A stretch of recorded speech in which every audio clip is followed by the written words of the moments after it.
Before cities, before writing, before names were carved into memory, there was a hill, not a city, not a village, just a rise in the land, watching the horizon. Long before streets existed, people walked here. They came without maps, without walls, without homes that stayed. They came carrying nothing permanent, and yet they built something that would outlast them all. There were no kings here, no written laws, no history waiting to be recorded, and still, stone was lifted, heavy stone. Stone shaped not for shelter, but for meaning. This place did not protect them from the cold. It did not store grain. It did not promise survival. So why did they come? Tonight, we are not here to solve that question. We are only here to walk slowly around it, to imagine a world where time was not measured, where nights were truly dark and silence was not empty, but full. This is not a story about answers. It is a story about presence.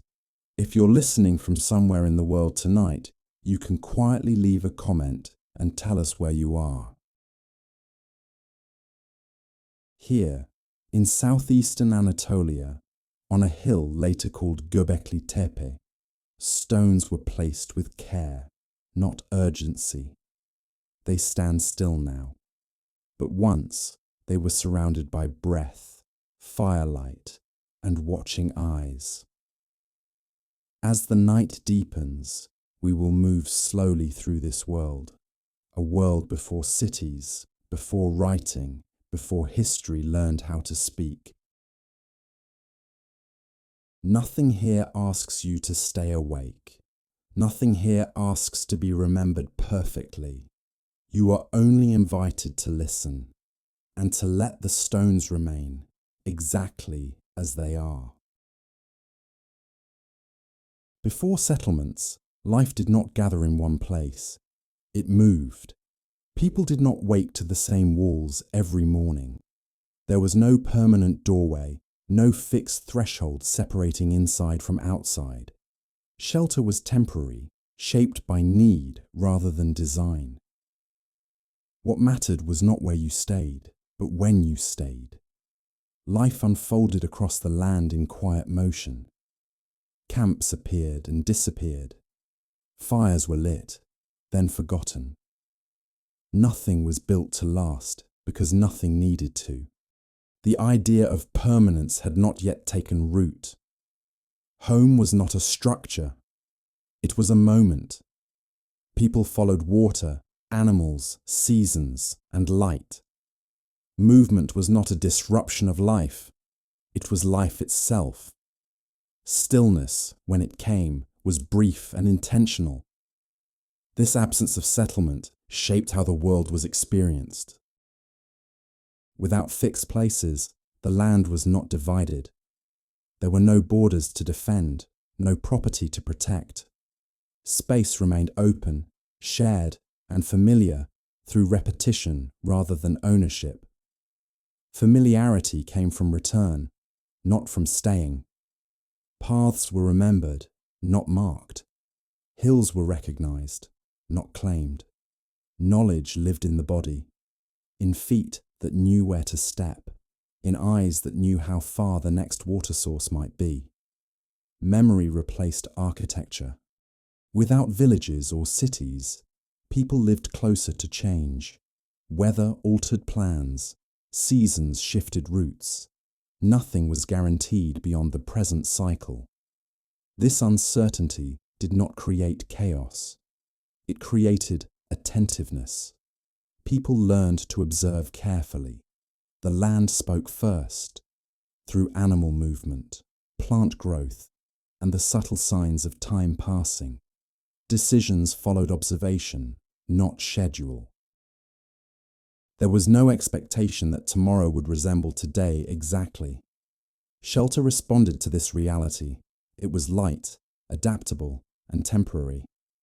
Structures were made to be left behind without loss. The land was trusted to provide again elsewhere. Nothing was accumulated unnecessarily. This way of living shaped relationships as well. Groups remained flexible. Size changed. People gathered and separated without permanence. Belonging was not tied to a location. It was tied to people. Without settlements, there was little separation between daily life and the surrounding world. The boundary between living space and nature was thin. Night arrived without walls. Morning came without doors. This closeness altered perception. The land was not something outside of life. It was part of it. Sound, movement, and silence flowed freely. Without fixed homes, silence had space to exist. The absence of settlement also meant the absence of hierarchy tied to place. No central structure dominated others. Leadership, when it appeared, followed experience rather than position. Authority was temporary. Life without settlements did not feel unfinished. It did not wait for something better. It was complete in its rhythm. The idea of building something permanent had not yet become necessary. And yet, within this movement, something began to shift. People gathered more often. Certain places were returned to again and again. Not because they offered shelter, but because they offered something harder to name. Attention lingered. Before cities existed, before walls rose and streets formed, life was already complex. It moved with intention, observation, and quiet repetition. Nothing stood still long enough to be owned. Nothing stayed long enough to become fixed. And within this world of movement, the first signs of gathering began to appear, not to live, but to return. Before time was counted, it was felt. There were no hours to divide the day, no minutes to measure its passing. Time did not move forward in equal segments. It expanded and contracted with light, with weather, with the body itself. Morning was not a number. It was a change in colour. Night was not an hour.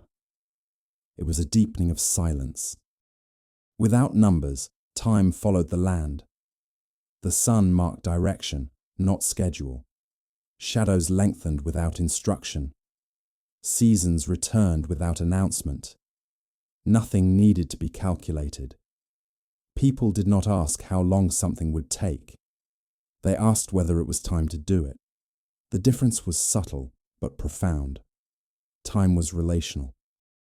It belonged to context rather than control. A journey ended when the body needed rest. A gathering ended when attention faded. Hunger arrived before clocks could predict it. The body became the measure. Without written records, memory carried time forward. Events were remembered in relation to one another, not pinned to dates. A hunt happened after the rains. A meeting occurred before the cold returned. Time was circular, not linear. This circular sense reduced urgency. There was no pressure to optimize or compress. The day unfolded according to conditions rather than expectation. Waiting was not wasted time. It was part of time. Seasons taught patience. Nothing could be rushed into existence.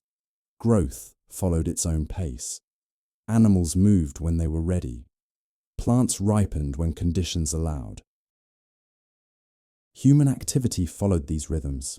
Without numbers, there was no sense of falling behind. There was no comparison between one moment and another. Each moment was complete on its own. Completion did not require achievement. This absence of measurement shaped attention. People remained present because there was nowhere else to be. The future did not pull the mind forward aggressively. The past did not demand constant recall. Time remained close. Night, in particular, carried this quality. Darkness did not signal a countdown. It signaled rest. The length of the night was accepted rather than resisted. Sleep did not need to be timed. Waking did not feel late or early. It felt appropriate. Light returned when it returned. Awareness followed naturally. This relationship with time softened the mind.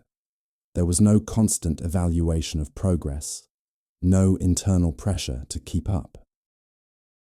Pressure had no reference point. Modern time divides and fragments experience.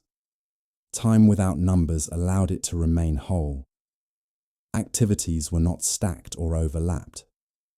They occurred in sequence, with space between them. Space mattered. The absence of clocks also changed how people related to one another. Meetings were not punctual in the modern sense. They happened when people arrived. Presence mattered more than precision. This flexibility reduced conflict. Time without numbers was not disorganized. It was responsive. It adjusted to conditions rather than forcing conditions to adjust to it. The land led. The body followed. In this world, the idea of not enough time did not exist. There was only the time that was present. When it ended, something else began. Nothing needed to be saved for later. This did not make life easier. Hardship remained. Uncertainty remained. But time itself was not an added burden. It did not chase anyone. As people moved through this unmeasured time, patterns emerged naturally. Certain moments repeated. Certain transitions became familiar. Repetition replaced counting. And within this repetition, a deeper awareness formed.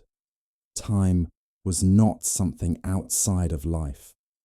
It was life's movement itself.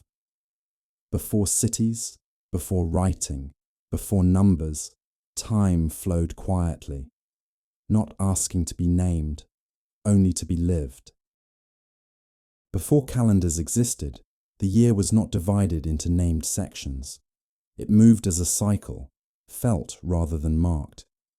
Seasons were not dates on a line. They were changes in the land. Cold arrived slowly. Heat faded gradually. Rain altered paths. Dryness shifted movement. Nothing happened suddenly, and nothing needed to be announced. The body learned these patterns early. People did not prepare for seasons in advance through calculation. They prepared through memory. The land had done this before. It would do it again. Seasons were remembered, not predicted. Movement followed these changes naturally. When water became scarce, people moved. When animals migrated, people followed. When plants ripened, gathering happened. When growth slowed, waiting returned. Waiting was not inactivity, it was alignment. There was no resistance to seasonal rhythm. Life adjusted itself, rather than attempting to maintain the same pace year-round. Effort expanded and contracted with conditions. This flexibility preserved energy. Seasons shaped daily behavior as much as long-term movement. In colder periods, activity slowed. In warmer times, it expanded. The body did not fight these shifts. The rhythm was accepted. Without permanent settlements, there was no reason to force continuity. No place demanded to be inhabited year-round. Comfort did not require stability. It required awareness. Awareness grew through repetition.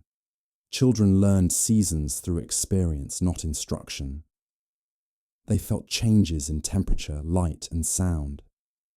They observed how adults moved differently at different times. Knowledge entered quietly. Seasonal rhythm also shaped social life. Groups gathered more closely during certain times and spread out during others. Relationships adjusted without explanation. Change did not threaten belonging.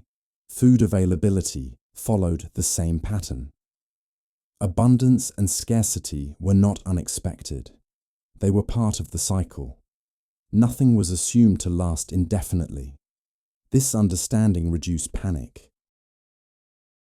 Seasons also affected perception of time. A year was not a unit to be completed. It was a sequence of returns. The same cold would come back. The same warmth would follow. Repetition created familiarity. Even hardship fit within this rhythm. Difficulty was not a sign that something had gone wrong. It was a phase that would pass. This did not eliminate suffering, but it placed it within context. The night sky reflected seasonal change as well. Stars shifted. The length of night altered. Darkness deepened and light lingered in different ways. The sky became a guide. People did not separate themselves from these signs. They watched, noticed, and adjusted. The rhythm of seasons entered thought without effort. There was no need to hurry toward the next phase. Each season contained what it needed. Movement and stillness balanced one another. Balance mattered more than progress. Modern life often flattens seasons, keeping pace constant. Life before cities did not do this. It allowed variation. Variation reduced strain. The body rested when rest was available. It moved when movement was required. Nothing was forced beyond its moment. The rhythm of seasons supported survival without urgency. This rhythm did not need to be explained. It was lived. And within this living, something subtle emerged. An awareness that certain places, certain times, carried more weight than others. Not because they offered comfort, but because they invited return. Before cities, movement was not something added to life. It was life. People did not separate the idea of living from the act of moving. There was no contrast between travel and rest, no distinction between journey and routine. Movement was not a disruption. It was the natural state. The body was always in relation to the land. Each day unfolded through walking, stopping, turning, waiting. There were no fixed paths laid out in advance. Routes emerged through repetition rather than design. The land guided movement. Feet learned the ground. Muscles adjusted to slope and texture. Balance developed quietly over time. The body remembered what the mind did not need to name. This memory was practical. Movement did not require urgency. There was no destination waiting to be reached at a specific time. Arrival happened when it happened. If the land asked for a pause, people paused. Stopping was as important as moving. Rest occurred naturally within movement. Sitting, standing still, leaning against rock or tree. These moments were part of the rhythm, not interruptions. The body conserved energy without calculation. Without permanent homes, there was no daily return to a single place. The idea of going back did not dominate thought. Instead, attention remained on what lay ahead and what was present. Movement shaped awareness. The senses stayed open. Sound, wind, and light guided direction. Decisions were made in response to immediate conditions rather than plans formed elsewhere. This responsiveness mattered. Daily movement also shaped time. Distance was felt in the body, not measured in units. A journey ended when the body signaled completion, not when a mark was reached. Completion was physical. Movement brought people into repeated contact with certain places. A bend in a river, a rise in the land, a clearing that offered view or shelter.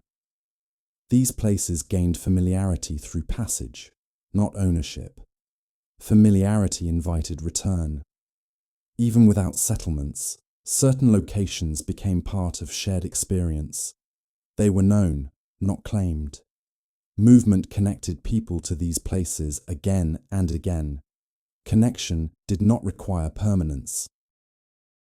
Movement also shaped social bonds. People adjusted pace to one another. The group moved together, slowed together, stopped together. Care appeared through coordination. No one was left behind intentionally. Speed was not valued. Cohesion was. Children learned through movement. They followed, stumbled, adjusted. Their bodies adapted early. Learning did not require instruction. It happened through repetition. Movement taught patience.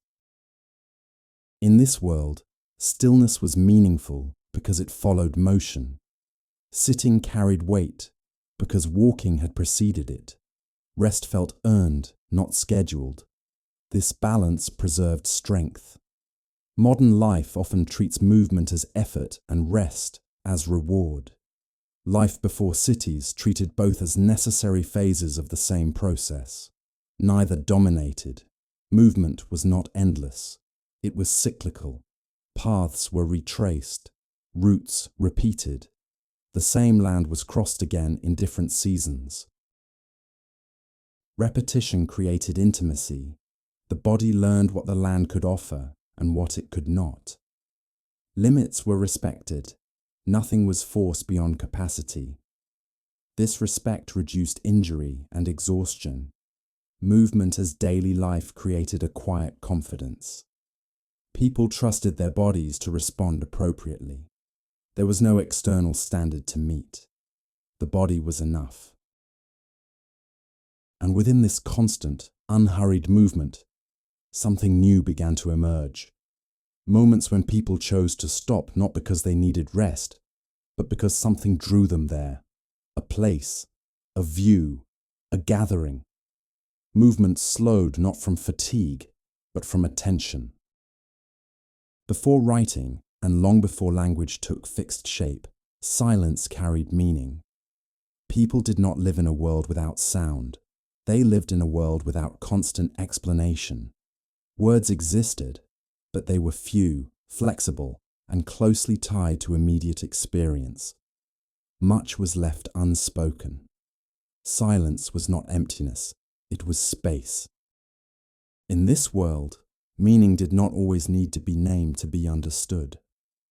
Attention, gesture, repetition, and presence carried information more reliably than words ever could. The body spoke first. A shift in posture signaled readiness. A pause indicated hesitation. Movement toward or away communicated intention. These signals were read instinctively, without analysis. Understanding came quietly. Without formal language to fix ideas in place, meaning remained fluid. It adjusted to context. Nothing needed to be defined permanently. What mattered was whether something felt right in the moment. This flexibility reduced conflict. Silence allowed room for observation. People watched one another closely. They learned through noticing rather than asking. Knowledge was absorbed rather than transferred. This kind of learning was slow but deep. Repetition played a central role. Actions repeated across days and seasons became familiar. Familiarity replaced instruction. Children learned by doing and watching, not by being told. Silence supported this process. In the absence of written language, memory was shared. Stories were carried through rhythm, tone, and gesture rather than exact wording.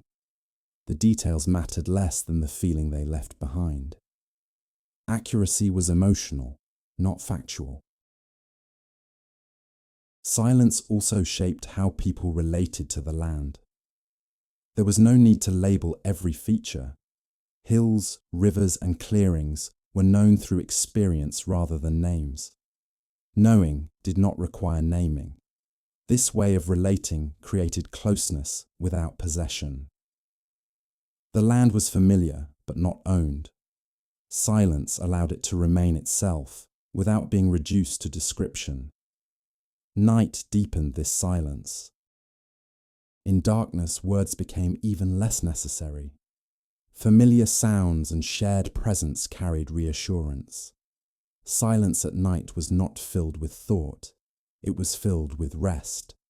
The mind did not search for explanation. Silence before language also meant silence before belief systems were formalized. Meaning had not yet hardened into doctrine. Rituals, when they occurred, were repeated actions rather than articulated ideas. Action came before interpretation. People did not explain why something mattered. They felt that it did. Feeling guided behavior more than reasoning. This did not make life vague, it made it responsive. Silence created continuity. Without fixed words to anchor meaning, experience flowed more freely from one moment to the next. Nothing needed to be resolved through speech. Resolution happened through time. Modern life often fills silence quickly, fearing misunderstanding or emptiness. Life before cities allowed silence to exist without discomfort. Silence was trusted. It allowed the mind to remain open. It prevented premature conclusions. It left space for attention to settle. Within this silence, people could notice subtle changes in weather, in mood, in movement. Sensitivity grew without effort. This sensitivity mattered for survival. Silence before language did not mean absence of thought. It meant thought without urgency. The mind moved slowly, guided by observation rather than instruction. Meaning emerged through presence, and within this presence, certain actions began to repeat more deliberately. Certain places began to gather attention. Silence did not erase intention, it prepared the ground for it. Before cities existed, people still gathered, not to live permanently, not to build homes, but to return.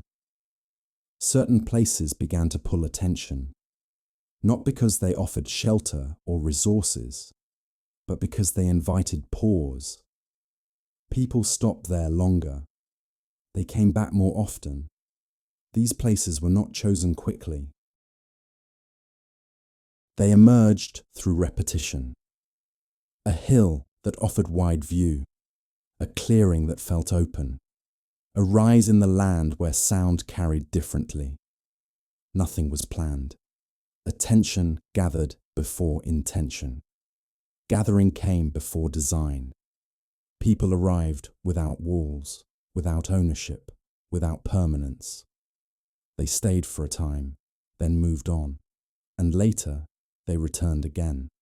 Return mattered. These gatherings did not resemble settlements. There were no structures meant to last, no boundaries marked, no hierarchy fixed to place, and yet something changed. When people gathered repeatedly in the same place, meaning accumulated, not through words, but through memory. Each return carried traces of the previous one. The land remembered. Fires were lit where fires had been before. Paths formed lightly under repeated steps. Stone and ground bore subtle signs of attention. Nothing was claimed. Everything was recognized. Gathering without cities did not revolve around survival alone. Food could be found elsewhere. Shelter was temporary everywhere. These places offered something less tangible. They offered focus. When people gathered, movement slowed. Time softened. Silence deepened. Attention turned inward and outward at once. The group did not need to speak much. Presence itself became the activity. These moments of gathering did not require explanation. No one needed to articulate why the place mattered. It mattered because people returned. Return was the meaning. Children learned these places early. They noticed when adults slowed there, when behavior changed slightly, when routines paused. Knowledge passed quietly. This gathering created a shared center without permanence. A place could be central without being occupied continuously. Importance did not require possession. This distinction was crucial. Cities would later fix people in place. Walls would hold them. Streets would organize them. But here, gathering remained fluid. The place did not demand commitment. It invited attention. Gatherings also did not isolate people from the land. They remained exposed to weather, sound, and night. Darkness arrived naturally. Firelight flickered briefly. The gathering was part of the environment, not separate from it. Night gatherings carried particular weight. Without structures, darkness gathered people closer. Firelight drew attention inward. Silence thickened. These nights were not about comfort. They were about presence. No one stayed awake to guard. No one watched the horizon constantly. Awareness was shared. The group rested together. Safety emerged through proximity, not control. Over time, these gatherings grew more deliberate. Certain actions repeated. Certain stones were noticed. Certain arrangements felt familiar. But nothing was yet fixed. There were no monuments, no names, no explanations carved into memory, only repetition. Gathering without cities allowed meaning to form slowly, without urgency. It did not demand interpretation. It allowed significance to accumulate quietly. And within this quiet accumulation, the idea of place began to change. Some locations no longer served only as passage points. They became destinations. Not for living, but for returning. Before cities rose, before walls enclosed space, before writing fixed thought, people had already learned to stop, to gather, to return, to remain for a moment longer than necessary. And on certain hills, the land began to hold that attention, waiting for what would come next. The hill does not announce itself dramatically. It rises gently from the surrounding land, not sharp, not imposing. From a distance, it looks like many other elevations, quiet, unremarkable, waiting. There are no signs of life nearby, no traces of permanent shelter, no clear paths leading directly toward it. And yet, people come. Approaching the hill is not a journey toward comfort. It offers no immediate reward. The land around it does not promise water or protection. Still, attention turns in this direction. Movement slows as the hill comes into view. The surrounding landscape remains open. Sound carries easily. Wind moves without interruption. Nothing shields the approach. This openness makes the hill feel exposed rather than protected.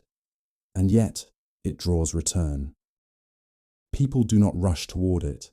They arrive gradually, often from different directions. The approach feels intentional but unhurried, as if the destination matters more than arrival time. There is no sense of claiming the hill. No markers announce ownership. The land remains unchanged by presence. What changes is attention. As people draw closer, the hill begins to separate itself from the surrounding terrain. Not physically, but perceptually.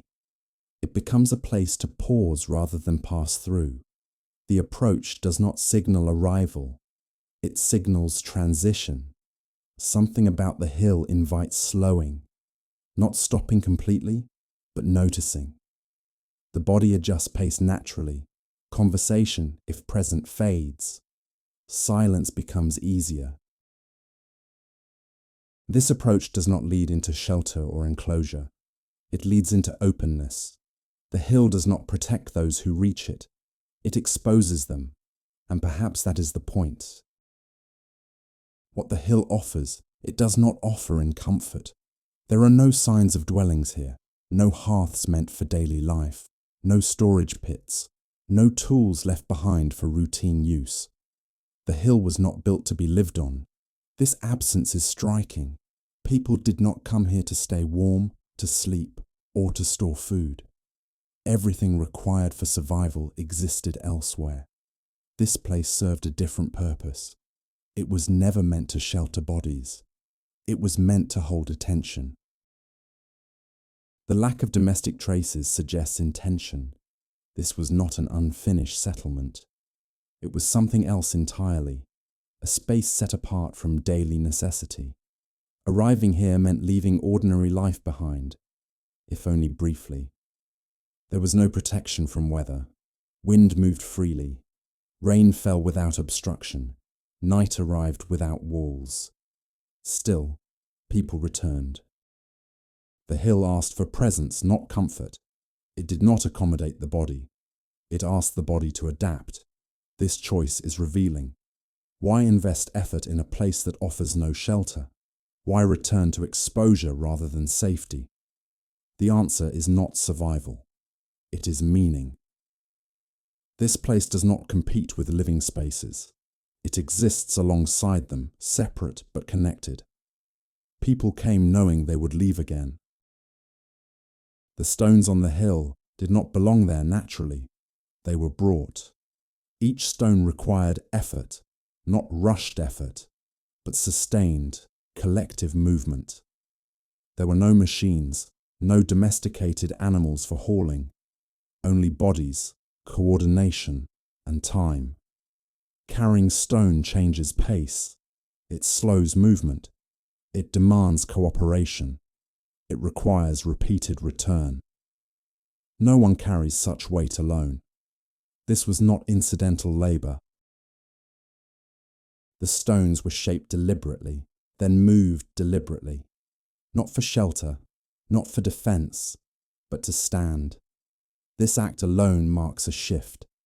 People who moved lightly across the land now chose to anchor something in place. The stones resist movement. They insist on staying. Effort was spent not to survive the day, but to alter the landscape. This effort suggests intention beyond necessity.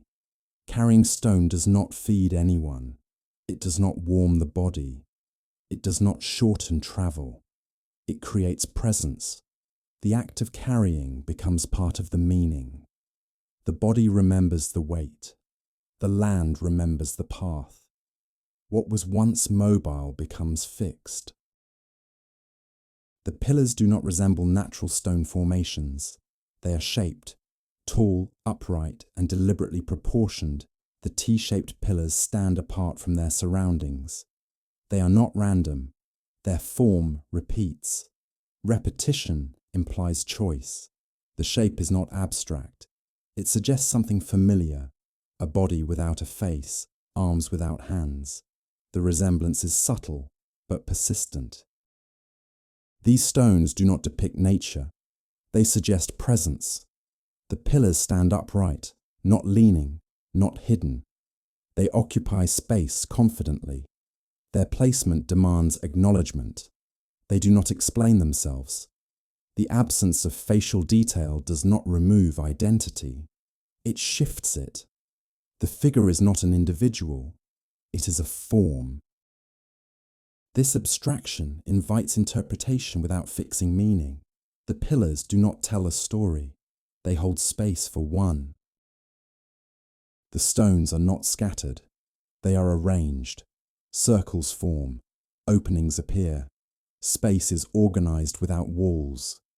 Movement through the area is guided gently, not forced. There is a sense of center. Standing within these arrangements changes perception. The outside world remains visible, but attention turns inward. The stones frame space rather than enclose it. This framing matters.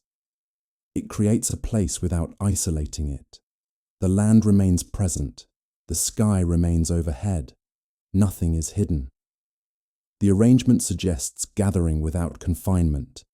People can enter and leave freely. The space invites presence, not control. This balance is intentional. To stand among the stones is to feel time slow. The pillars do not move, they do not respond, they do not explain, they simply remain. Silence deepens here, sound behaves differently, wind shifts, footsteps feel softer. The space does not amplify noise, it absorbs it. Standing still feels natural. There is no instruction to act, no direction to follow. The stones do not demand ritual, they allow it. Presence becomes enough. In this space, explanation feels unnecessary. The stones do not need interpretation to exist. They are complete without understanding. This completeness invites quiet. People stand, they look, they wait. Nothing happens, and that is the point. The stones do not lead forward. They hold, and in holding attention, they mark a moment when movement paused, not because it had to, but because it was chosen. Before writing existed, images carried meaning alone. There were no sentences to guide interpretation, no fixed explanations attached to form. What was seen was not clarified. It was left as it was. An image did not say what it meant. It allowed meaning to appear. In a world without writing, seeing was not passive. It was an act of attention. To look carefully was to participate. The image did not stand apart from the viewer. It entered them. Understanding was not extracted. It emerged. Images were not illustrations of ideas. They were the ideas themselves. A carved figure did not represent something else. It was something present, silent, and complete. This difference matters. Modern images often point beyond themselves. They explain, label, instruct. Early images did none of this. They did not direct thought forward. They held it in place. An image could be returned to again and again without changing. Each return altered the viewer instead. Meaning was not fixed. It was renewable. Without words, images did not belong to language. They belonged to experience. They were encountered, not read. Their effect unfolded slowly, sometimes over years, sometimes across generations. No explanation was required to validate them. This lack of instruction created openness. People were not told what to think. They were invited to notice. Notice shape. Notice position. Notice repetition. In Göbekli Tepe, images appear without context as we understand it today. Animals emerge from stone. Forms repeat. Figures appear without narrative. There is no beginning or end to these images. They do not tell stories in sequence. They do not explain cause and effect. They exist outside linear time. This absence of narrative is not a loss. It is a different kind of presence. Images without words resist closure. They do not resolve into a single meaning. They remain open, holding space for attention rather than delivering conclusions. This openness slows the mind. Without words to anchor thought, interpretation drifts. The viewer cannot move quickly. There is nothing to finish, no message to decode and move past. The image holds attention in place. In such a world, memory functions differently. Images are not recalled as facts. They are remembered as impressions. The feeling of the image lasts longer than its details. This kind of memory is quieter, but deeper. An image does not need to be understood to be remembered. Its shape, its presence, its position in space become familiar. Recognition replaces explanation. Recognition is enough.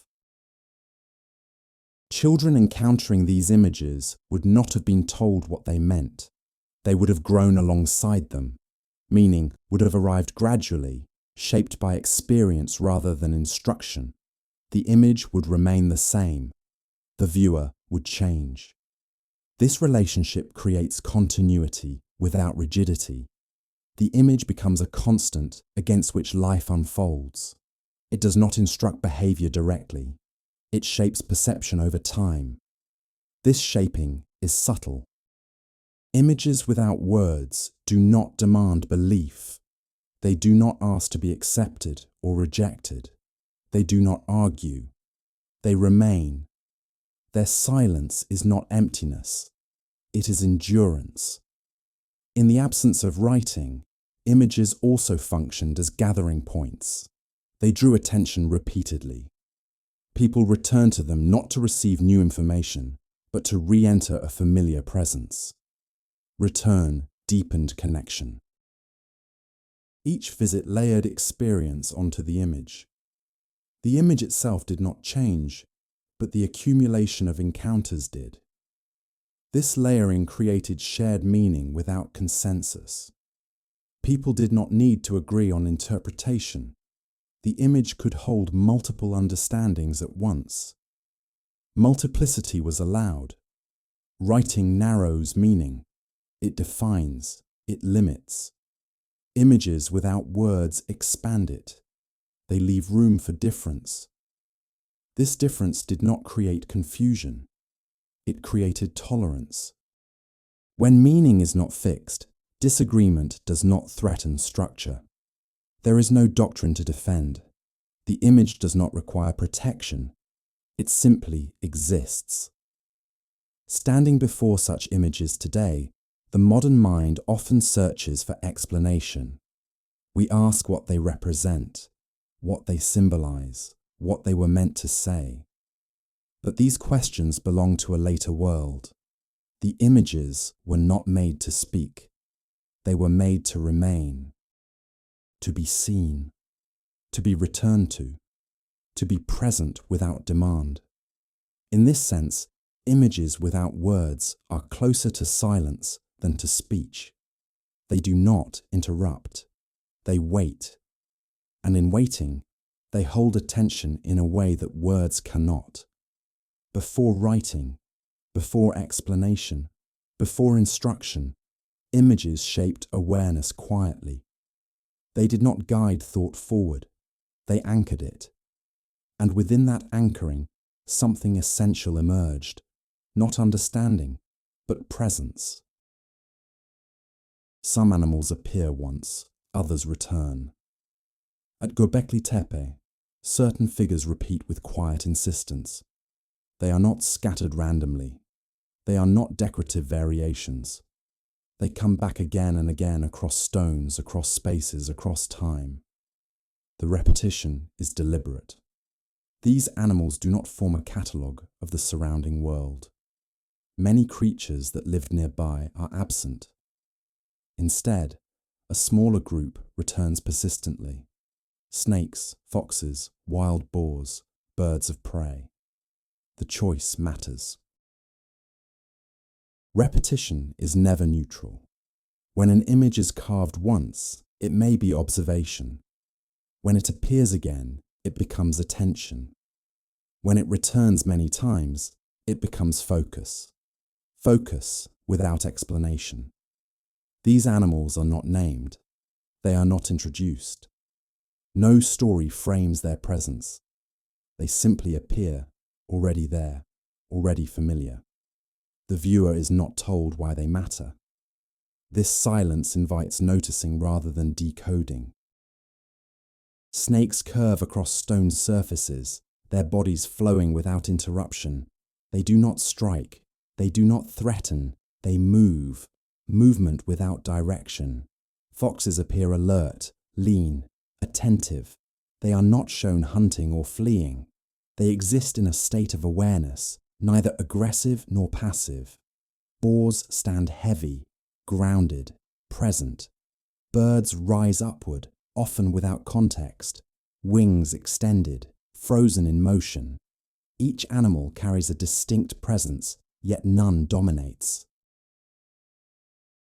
What unites them is not behavior, but recurrence. The repetition of these forms suggests that meaning does not lie in a single image. It accumulates through return. Seeing the same figure again does not clarify it. It deepens familiarity.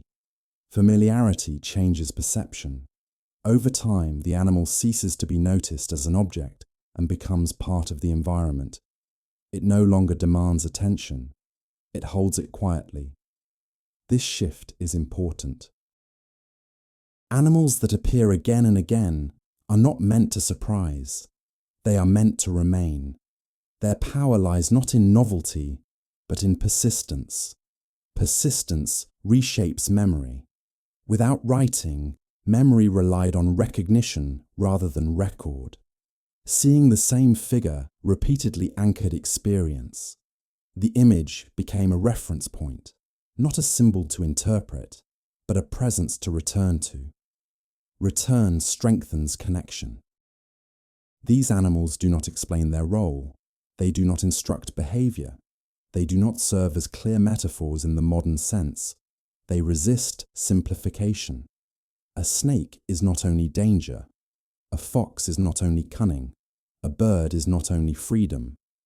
These associations belong to later systems of meaning. Here, the animal remains itself. The lack of narrative protects this integrity. Without stories attached, the animals do not collapse into lessons. They remain open. This openness allows multiple layers of meaning to coexist. For one person, the animal may represent movement. For another, vigilance. For another, continuity. None of these interpretations need to be correct. Correctness is not required. Repetition also creates rhythm. As the eye moves across stone, familiar forms appear. This rhythm calms rather than excites. It slows observation. The viewer stops searching for explanation and begins to accept presence. This acceptance is subtle, but powerful. In a world without written language, repetition served as a stabilizing force. It created continuity across time. The same image seen by different generations connected experience without instruction. The animal became a shared reference without shared definition. This shared ambiguity did not weaken meaning. It preserved it. Animals that appear again and again are not messages waiting to be solved. They are companions in perception. They accompany human attention without directing it. They are seen, not used. Their placement on stone ensures endurance. Long after voices faded, movements ceased, and gatherings ended, the animals remained. Still present, still silent. This silence allows the animals to outlast explanation. Writing ages, interpretation shifts, but presence remains. The animal carved in stone does not change its demand. It demands nothing. This lack of demand is what allows it to endure. When modern viewers encounter these repeated animals, the instinct is to ask what they meant. But the more appropriate question may be different. Not, what did this animal symbolize? But why was it allowed to remain without explanation? The answer lies in repetition itself. Repetition replaces instruction. It creates familiarity without forcing understanding. It allows meaning to settle naturally without urgency. In this way, the animals become anchors. They do not point forward. They do not point backward. They hold the present. Again and again, they appear, not to explain the world, but to remain within it. And in their quiet persistence, they remind us that meaning does not always arrive through clarity. Sometimes, it arrives through return. Not everything that matters asks to be explained. In a world before writing, meaning did not arrive through definition. There were no agreed-upon interpretations to memorize, no single version of understanding to protect. Meaning existed without permission. Images, places, and actions carried weight without instruction. Their importance was felt, not justified. People did not stop to ask what something meant in abstract terms. They noticed that it mattered. This distinction is subtle, but essential. Meaning without explanation does not collapse into confusion. It does not drift endlessly. It settles quietly, shaped by repetition and shared presence rather than argument. The absence of explanation creates space. When nothing is explained, nothing is closed. There is no final interpretation to reach, no correct answer to arrive at. Attention remains open. Open attention moves slowly. This slowness changes how the mind engages. Instead of searching for resolution, it rests in observation. It allows impressions to form without forcing them into structure. This allowance reduces tension. In Göbekli Tepe, meaning does not present itself as a message. There are no inscriptions guiding thought, no narratives carved into stone. The images do not instruct behavior or belief. They simply remain. This remaining is enough. Without explanation, meaning becomes relational. It forms through encounter rather than delivery. Each person meets the image differently. Each return alters perception. The meaning is not in the image alone. It exists between image and observer. This relational quality allows meaning to change without being lost. It evolves quietly, adapting to experience without needing to be revised. No authority controls it. Modern systems often rely on explanation to stabilize meaning. Explanations fix ideas in place. They reduce ambiguity in order to preserve coherence, but they also limit. Meaning without explanation resists limitation. It refuses to be reduced to a single function. It remains flexible, layered, and alive. This flexibility does not weaken meaning. It strengthens it. When meaning is not fixed, it cannot be broken. There is no doctrine to challenge, no interpretation to dismantle. The image remains intact regardless of disagreement. Disagreement becomes irrelevant. This irrelevance creates calm. There is no urgency to resolve difference, no pressure to align understanding. Meaning is allowed to coexist in multiple forms. Coexistence replaces consensus. In such a world, attention replaces belief. People do not need to agree on what something signifies. They only need to acknowledge its presence. Acknowledgement is enough. Meaning without explanation also changes how memory functions.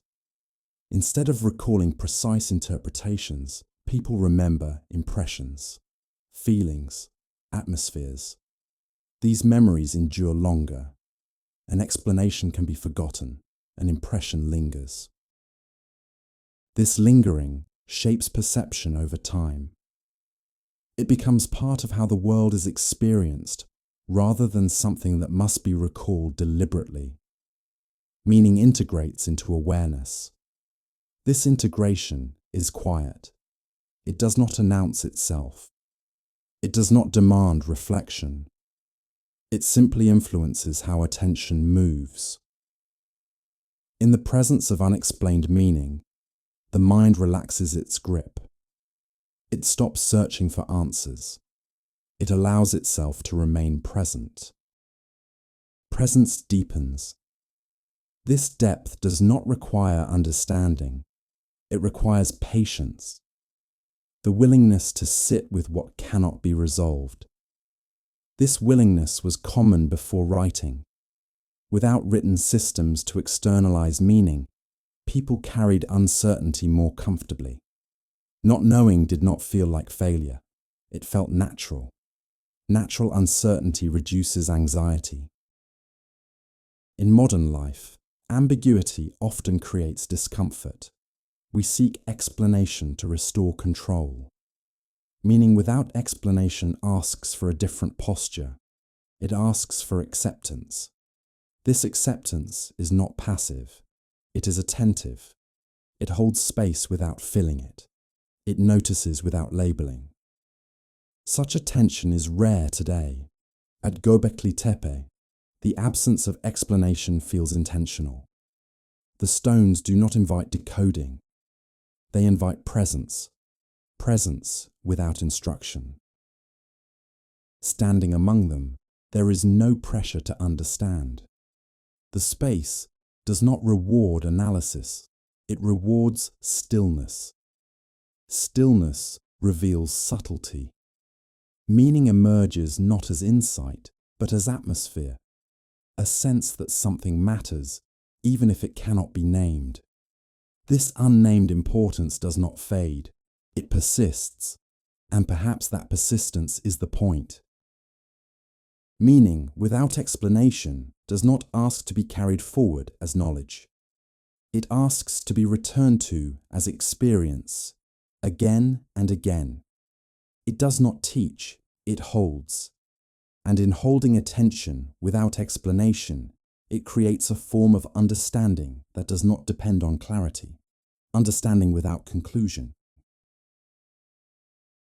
Memory does not always live in the mind. Long before writing existed, memory lived outside the body, in movement, in repetition, and eventually in stone. Stone does not forget.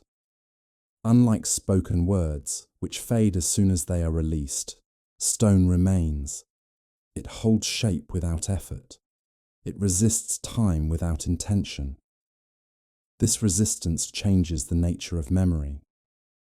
When something is carved into stone, it is no longer dependent on recall. It does not require a storyteller. It does not need to be repeated aloud to survive. It waits. At Göbekli Tepe, memory is not stored as information. It is embedded in form. The stones do not tell stories. They do not recount events. They persist. This persistence alters how memory functions. Instead of remembering what happened, people return to what remains. The act of return becomes memory itself. Memory becomes spatial.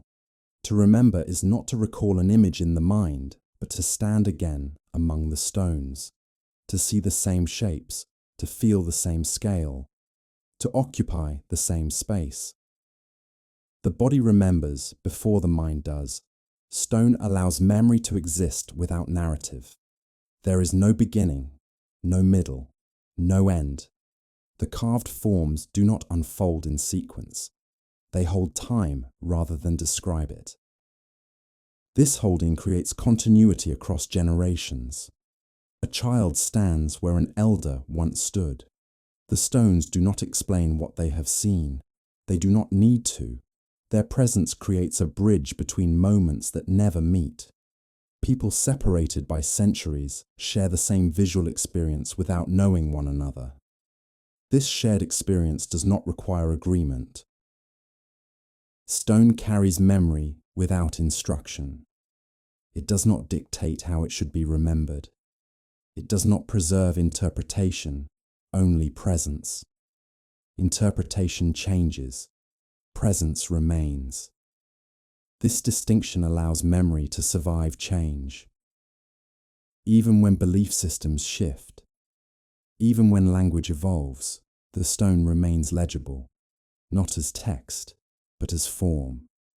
Form outlasts meaning. At Göbekli Tepe, memory is not hidden. It stands openly, exposed to weather, light, and time. There is no attempt to protect it from erosion. Erosion is part of the process. As surfaces wear, memory does not disappear. It softens. Edges blur. Details fade. What remains is not information, but impression. Impression endures longer than detail. This endurance suggests that memory was not meant to be precise. It was meant to be felt. The stones do not preserve accuracy. They preserve atmosphere. Atmosphere carries continuity. Memory carved in stone also changes responsibility. When memory lives in the mind, it must be actively maintained. When it lives in stone, it exists independently. The burden lifts. People do not need to remember in order for memory to exist. They only need to return. Return renews memory without effort. This renewal does not happen through explanation. No one tells you what to remember. The stone does not prompt recollection. It allows recognition. Recognition is quieter than recall. It arrives without demand. A sense of familiarity appears before understanding. This familiarity anchors experience. Standing among the stones, the modern viewer often searches for meaning. But the stones do not offer it directly. They offer something older. They offer continuity. Continuity does not require comprehension. It requires presence. To stand where others once stood is enough to participate. Participation replaces knowledge. Memory carved in stone does not compete with thought. It does not argue with interpretation. It does not insist on relevance. It waits. Waiting is the stone's greatest strength. It does not rush to be understood. It does not fear being forgotten. It trusts time. This trust changes how memory feels. It becomes calm. There is no urgency to preserve it, no anxiety about loss. Loss becomes part of continuity. What fades makes room for what remains. Memory adjusts without collapsing. In this way, stone becomes a vessel for collective memory without ownership. No one controls it. No one defines it. It belongs to time itself. At Göbekli Tepe, memory is not stored in words, myths, or doctrines. It is carved into the landscape. It does not explain who people were. It does not declare what they believed. It simply confirms that they were here, that they gathered, that they returned, that they chose to leave something behind that did not speak. And in that silence, memory continues, not as a story to be told, but as a presence to be encountered. Before reading existed, seeing was enough. There were no lines to follow from left to right, no symbols arranged to carry meaning in sequence. The eye did not move to extract information. It rested. Seeing was not a step toward understanding. It was understanding. In a world without writing, vision did not compete with language. It was not reduced to observation alone. To see was to engage fully, without mediation. Nothing stood between the eye and meaning. This kind of seeing was slow. It did not rush to categorize or interpret. The eye lingered. It returned. It noticed small differences across repeated encounters. Time mattered. Seeing instead of reading meant that meaning did not unfold in order. There was no beginning and end. The eye moved freely, guided by curiosity rather than instruction. Attention wandered gently. Images did not direct the gaze, they allowed it. The viewer chose where to look, how long to remain, when to move on. Choice replaced instruction. Without text, nothing demanded interpretation. The image did not ask to be understood correctly. It did not require agreement. It allowed presence. This allowance changed how the mind behaved. Without the pressure to decode, the mind relaxed. It stopped searching for answers and began to notice atmosphere. Atmosphere carried meaning. At Göbekli Tepe, the eye meets stone directly. There are no labels, no captions, no explanations carved nearby. The image does not explain itself. It does not need to. Seeing instead of reading allows the image to remain intact. It does not fragment into concepts. It stays whole. Wholeness slows thought. When reading, the mind moves quickly, anticipating what comes next. When seeing, there is no next line. Only this moment, this shape, this space. The present holds attention. This mode of engagement supports repetition. Seeing the same image again does not feel redundant. Each return offers subtle difference. Light shifts, shadow moves, the viewer changes. Change happens quietly. Reading accumulates information. Seeing accumulates familiarity. Familiarity does not demand recall. It exists without effort. Effortlessness reduces fatigue. In the absence of text, the body participates in seeing. The viewer moves closer, steps back, changes angle. Seeing becomes physical. The body joins perception. This physicality grounds meaning. It keeps interpretation connected to experience. The image is not abstracted into thought alone. Thought remains embodied. Seeing instead of reading also preserves ambiguity. Without words to fix meaning, uncertainty remains acceptable. The image does not collapse into definition. Ambiguity becomes stable. This stability is rare in modern experience. We often resolve ambiguity quickly to regain control. Early seeing allowed ambiguity to coexist with attention. Control was not required. The eye was trusted to linger without direction. Nothing rushed it forward. Nothing demanded completion. Completion did not exist. Seeing also changed how memory formed. Instead of recalling specific details, people remembered presence, the shape of space, the feeling of standing there. Feeling outlasts detail. A read text can be forgotten line by line. A seen image leaves a residue, not of information, but of familiarity. This residue shapes future perception. Returning to the image does not refresh memory. It deepens it. The image does not become clearer. It becomes closer. Closeness replaces clarity. At Göbekli Tepe, seeing instead of reading allows the stones to remain open. They do not close into meaning. They do not conclude. They remain available. This availability is crucial. It allows the site to remain relevant without changing. It does not age through interpretation. Time passes. The stones stay. Seeing instead of reading is not a lesser form of knowing. It is a different one. It does not aim to master meaning. It aims to remain with it. Remaining is enough. In this mode, understanding does not arrive as insight. It arrives as familiarity, as comfort with presence, comfort without explanation. And perhaps this is why such places endure. Not because they teach us something new, but because they allow us to experience something old, something before words, before reading, before explanation, seeing. Some symbols do not ask to be understood.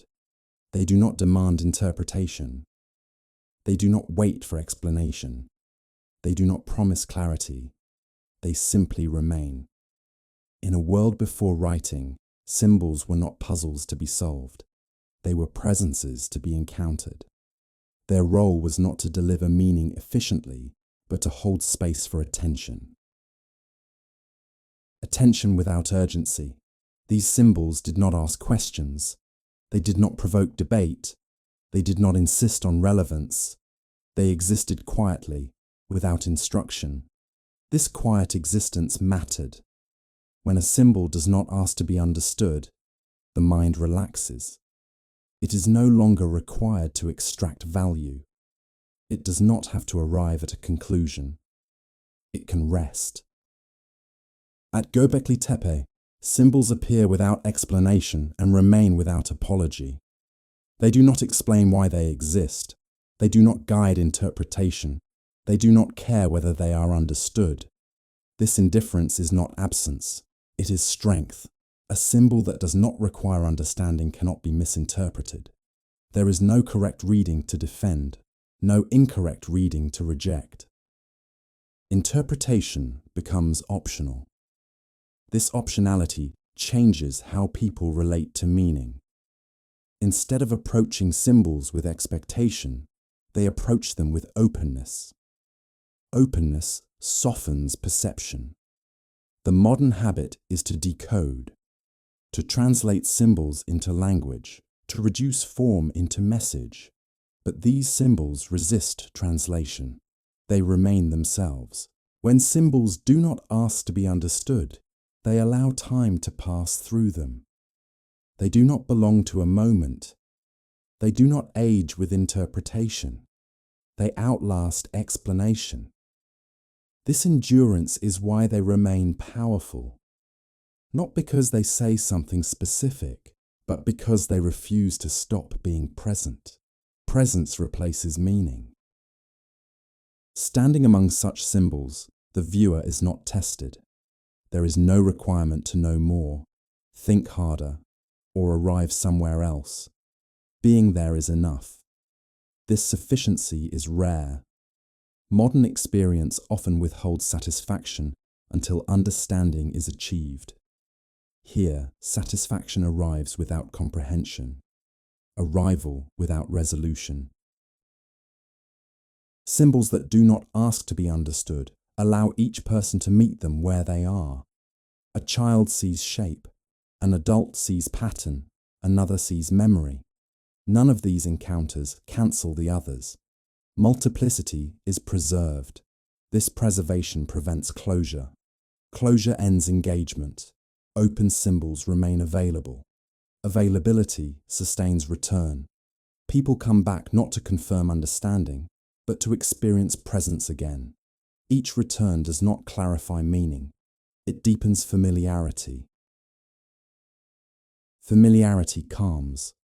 In this calm, the symbol does not instruct belief. It does not define identity. It does not impose structure. It simply coexists. This coexistence is essential to the sleep-friendly tone of such spaces. The mind does not need to stay alert. It does not need to solve or guard meaning. It can let go. Letting go does not mean forgetting. It means releasing control, allowing symbols to exist without being held tightly. This release is gentle. Symbols that do not ask to be understood also shift responsibility. Meaning is no longer something to be achieved. It is something that may arrive, or not. Both outcomes are acceptable. Acceptance reduces strain. At Gobekli Tepe, the stones do not seek relevance. They do not compete with modern thought. They do not adapt themselves to new systems. They remain unchanged. This refusal to adapt is not rigidity. It is patience. Patience allows them to remain outside urgency, outside explanation, outside demand. And because they ask nothing, they give something rare. They give permission to rest, to stand, to look, to not know. In a world filled with instruction, symbols that remain silent offer relief. They do not add to the mind's burden. They subtract from it. This subtraction is not emptiness. It is space. Space to breathe. Space to notice. Space to let meaning drift without anchor. When symbols do not ask to be understood, they become companions rather than messages. They walk alongside attention without directing it. They allow the mind to slow. And in that slowing, something ancient returns, a way of being with the world that does not require mastery, only presence, only time, only quiet. Returning is not the same as staying. Before permanent settlements existed, people still chose to come back, not because they needed shelter and not because the land demanded it. They returned because something remained. Return is a quiet decision. It does not require planning far into the future. It does not fix people in place. It only asks for memory, not of events, but of presence. The same hill, the same clearing, the same arrangement of stone and sky. Returning creates familiarity without ownership. No one claims the place. No one stays long enough to control it. And yet, it becomes known. Knowledge without possession. This kind of knowing is gentle. It does not require protection or defense. The place remains open. It does not belong to anyone, but it welcomes many. Returning does not turn a place into a home. It turns it into a center. A center does not need walls. It does not need permanence. It exists because attention gathers there repeatedly. Attention leaves traces, not physical traces at first, but behavioral ones. People slow as they arrive. Movement changes. Sound softens. The body responds differently. The place teaches this response without instruction. Each return strengthens familiarity. The land feels less foreign. The space feels known, even if nothing has changed. Familiarity grows not through alteration, but through repetition. Repetition creates gravity. People are drawn back not by necessity, but by recognition. Something in the body remembers the place before the mind does. This memory does not speak. It pulls. Returning also shapes time. The place is not experienced once. It is encountered across seasons, across years, across lives. Time layers itself gently. Nothing is overwritten. Each return does not replace the last. It adds to it. The memory of previous visits accompanies the present one, even if unconsciously. The place becomes thick with time. This thickness does not feel heavy. It feels settled. The land carries familiarity without explanation. People sense that others have been here before, not through markers or monuments, but through subtle continuity. Continuity calms. Returning does not demand the same behavior each time. There is no script to follow. People arrive differently, leave differently. Sameness lies not in action, but in attention. The place does not dictate ritual. It allows it. Over time, certain actions repeat, not because they must, but because they feel appropriate.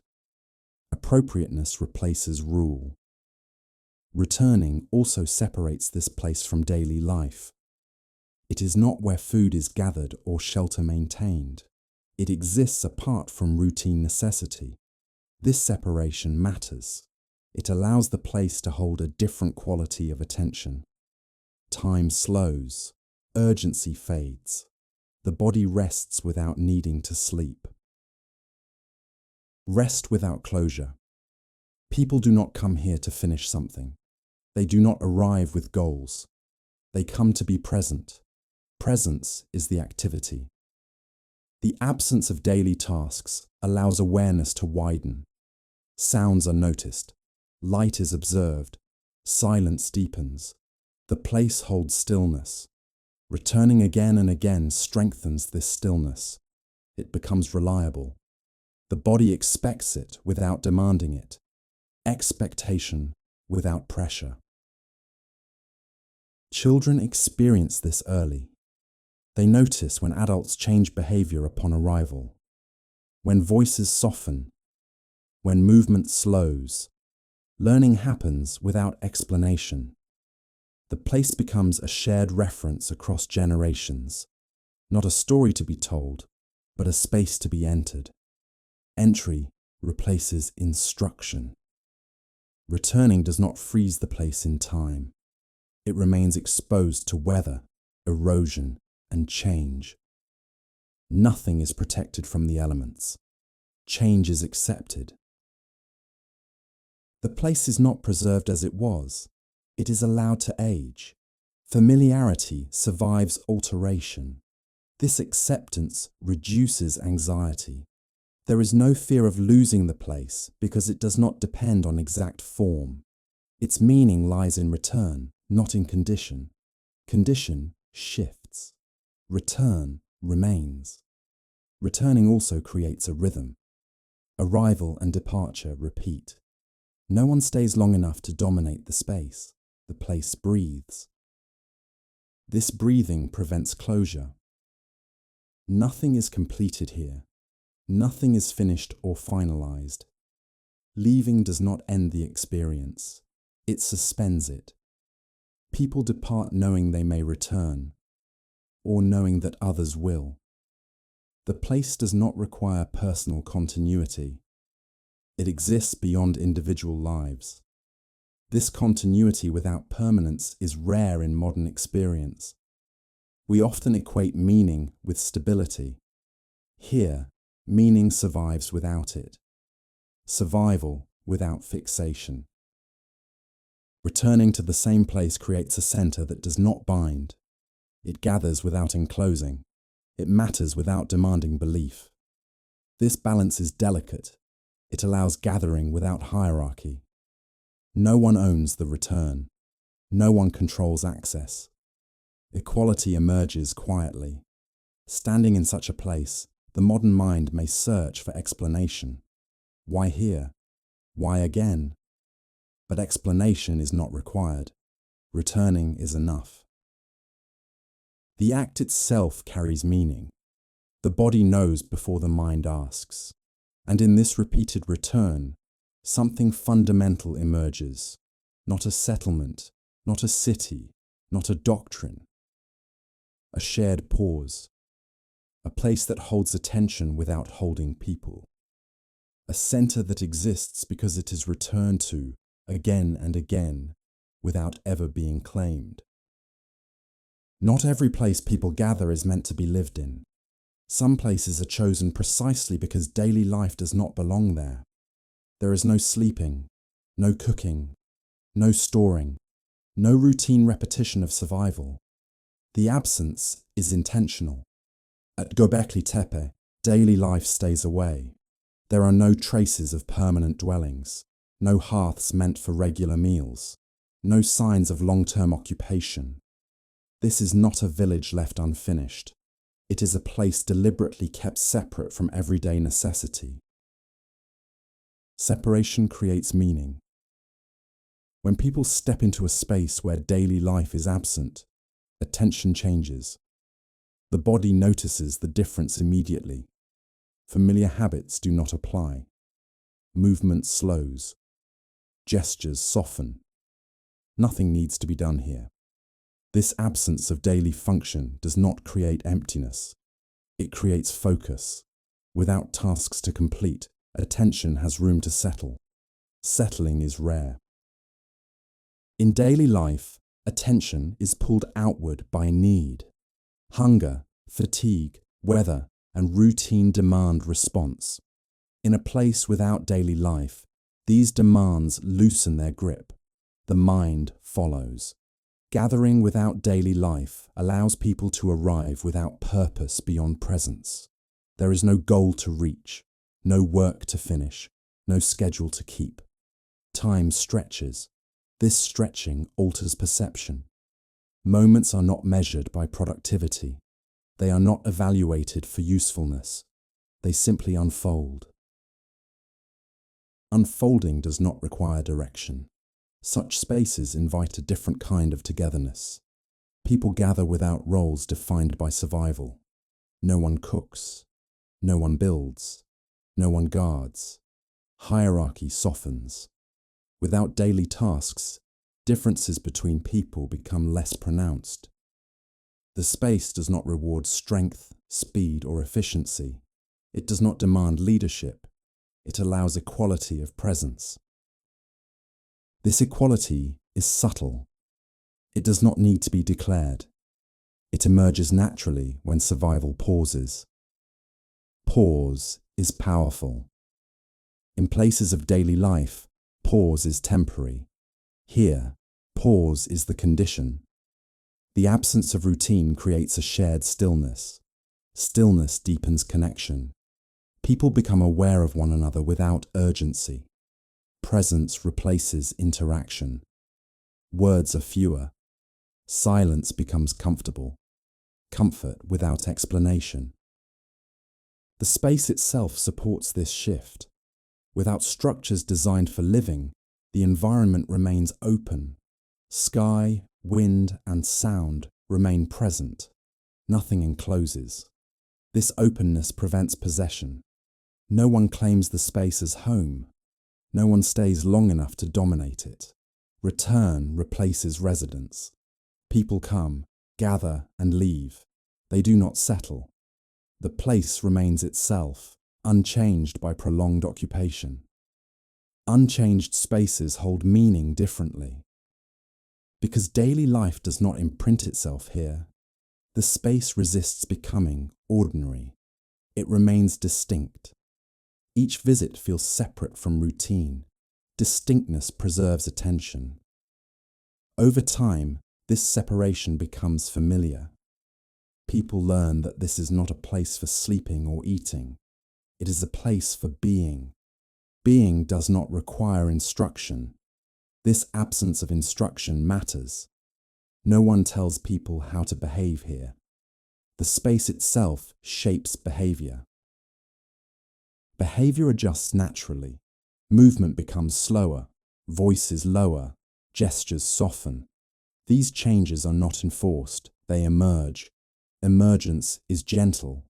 Gathering without daily life also alters memory. People do not remember tasks performed here.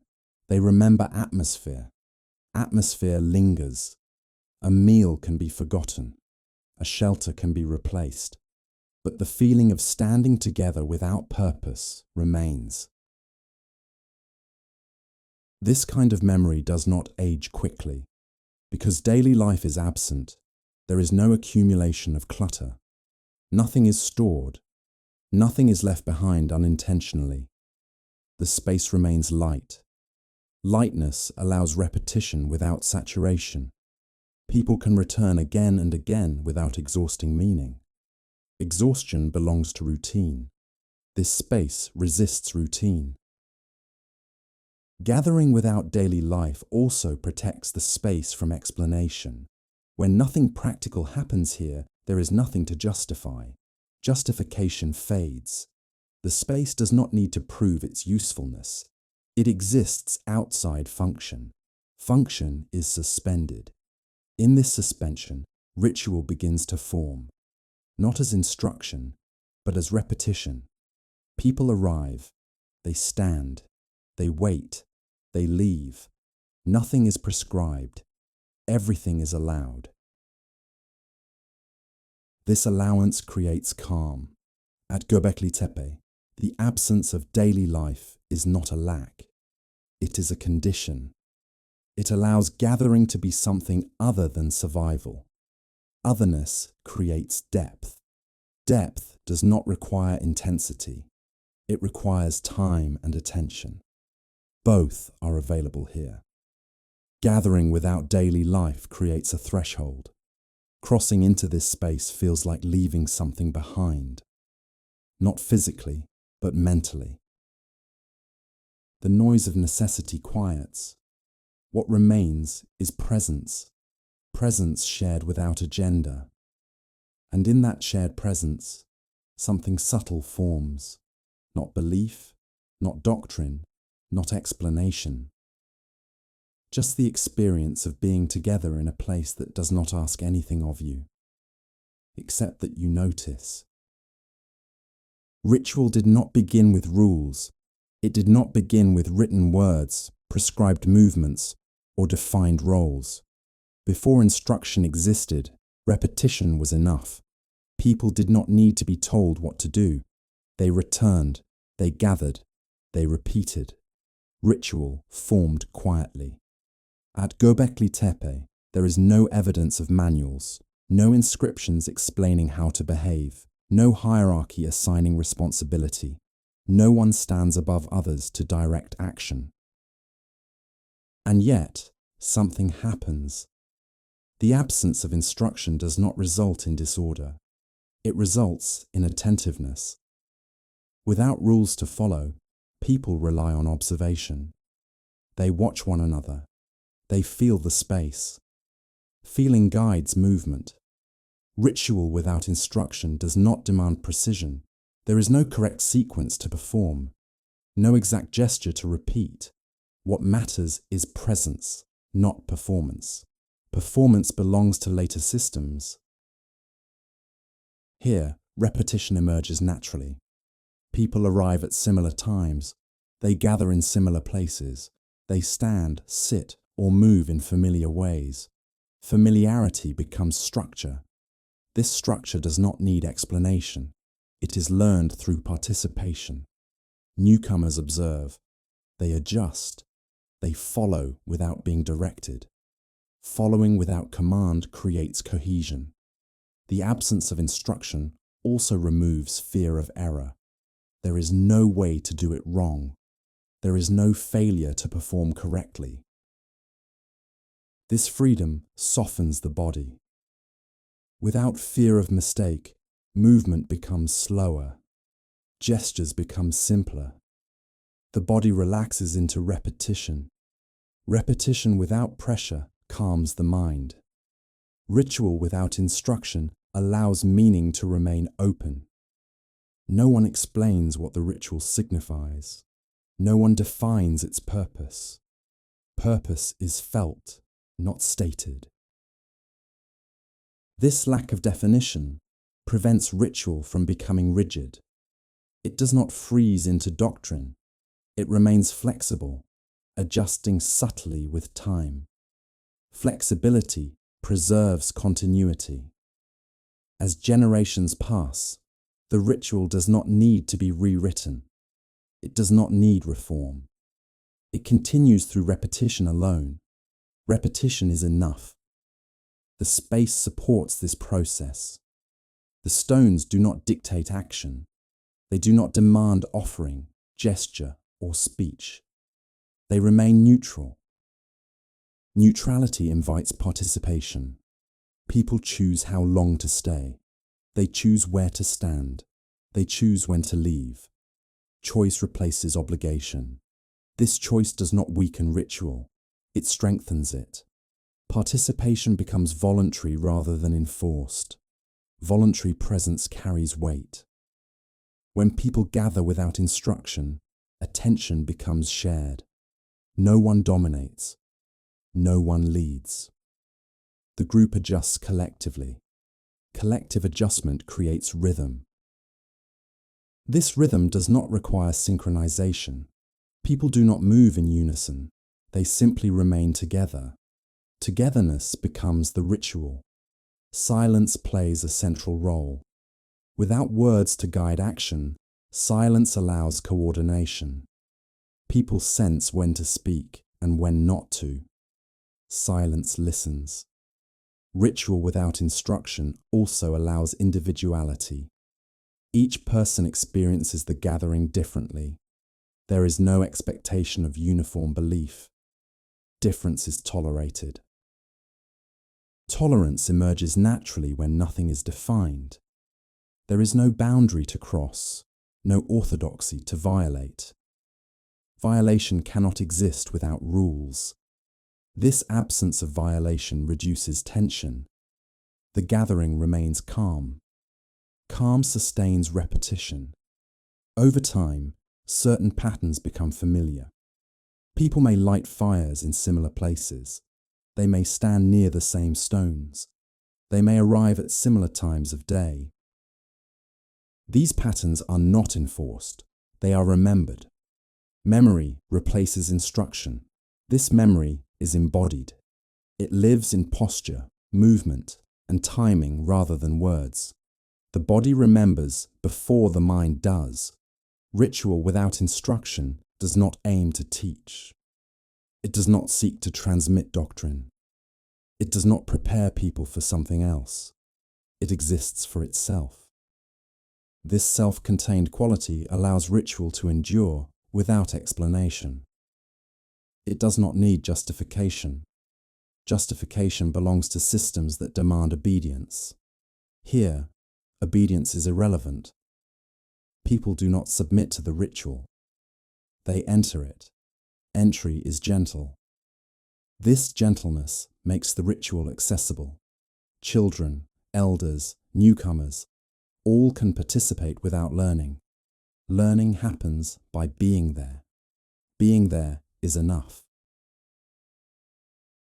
Ritual without instruction also resists accumulation. Nothing builds up. No layers of rule are added over time. The ritual remains light. Lightness allows return.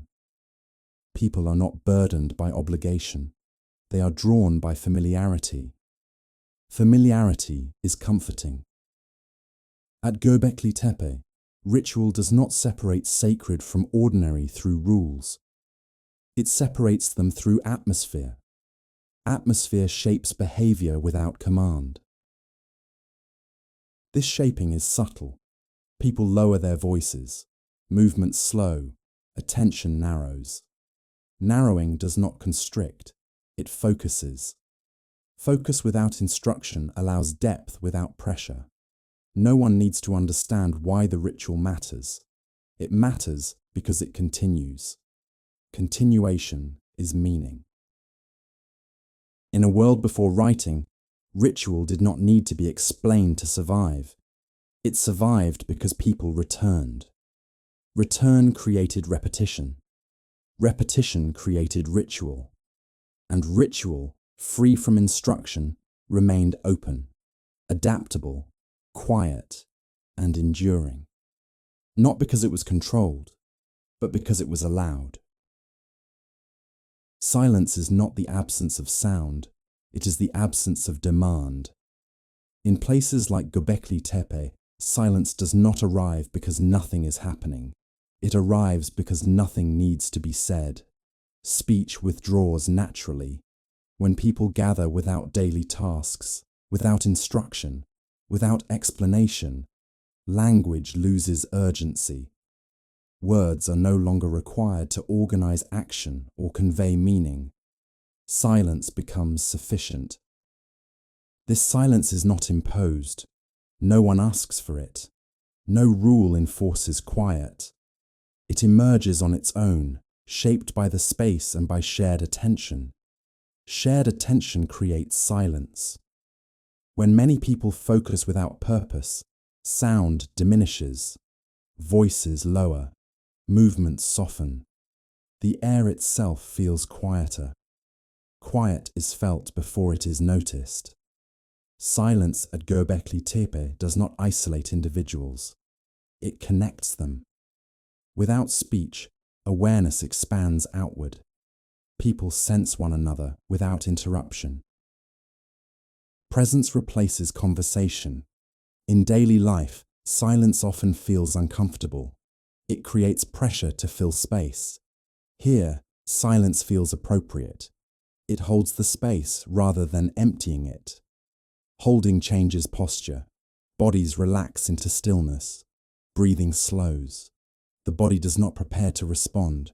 It rests in observation. Rest deepens perception.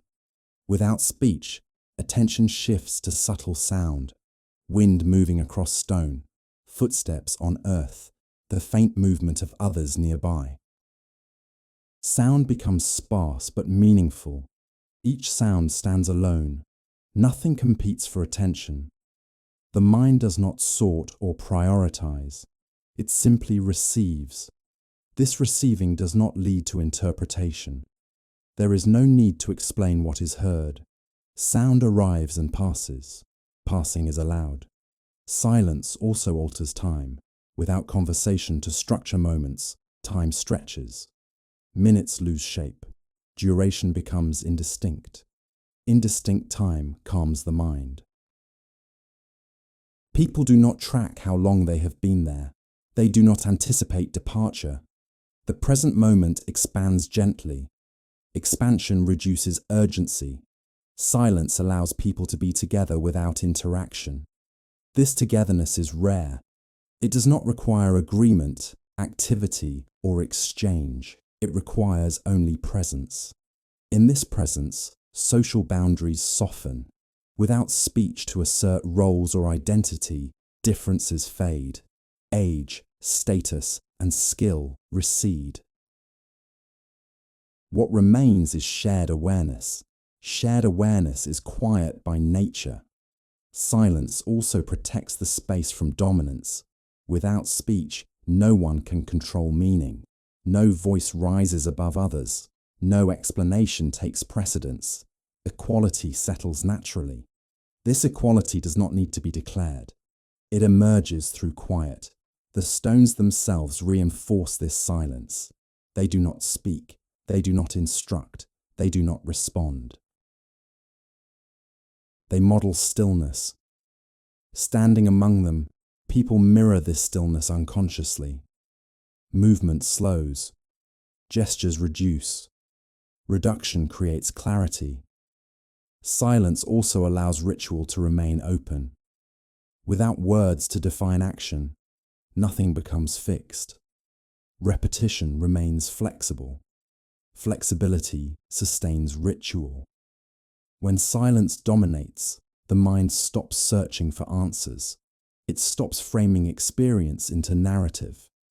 It allows sensation to remain unstructured. Unstructured awareness is restful. In modern life, silence is often associated with lack. Here, silence feels full. It carries weight without content, fullness without noise. Silence also creates continuity. It does not change with language or belief. It remains accessible across generations. A person standing in silence centuries apart shares the same experience. This sharing does not require memory. It happens immediately. Silence transcends explanation. It does not age. It does not become outdated. It remains present regardless of interpretation. This timeless quality makes silence a powerful connector. At Göbekli Tepe, silence does not signal the end of activity. It signals the depth of it. Depth does not need expression. People do not come here to speak truths. They come to stand within them. Standing without speech allows meaning to settle without being named. Naming would limit it. Silence protects meaning from reduction. It allows experience to remain whole. Nothing is pulled apart into concepts. Nothing is forced into clarity. Wholeness calms the mind. This calm is not passive. It is attentive. The mind remains awake, but not alert. Aware, but not searching. This state is rare and valuable. Silence also prepares departure. Without closure spoken aloud, leaving does not feel abrupt. People drift away gently. Departure happens quietly. The silence does not break when people leave. It remains. It waits. And when people return, silence is already there, unchanged, unclaimed, ready to receive attention again. Not asking, not explaining, not guiding, simply holding space. Night changes everything. As light fades, the world simplifies, details withdraw, distance softens. What remains close becomes more important than what lies far away. Fire enters quietly. At Göbekli Tepe, fire is not a tool of comfort alone. It does not dominate the space. It does not brighten the night completely. It creates a small center within vast darkness, a center without walls. Firelight does not reveal everything. It reveals enough. Faces appear briefly, then disappear again. Stone surfaces glow, then return to shadow. This partial visibility slows perception. Nothing is fully exposed. Nothing is hidden entirely. The eye adjusts. Attention narrows naturally. The fire does not compete with the night, it coexists with it.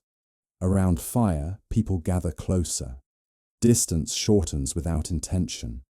Bodies lean inward. Voices soften further or stop entirely. Silence deepens. Fire introduces rhythm. Flames move. Light flickers. Shadows breathe against stone. This movement is gentle, continuous, predictable. Predictability calms the nervous system.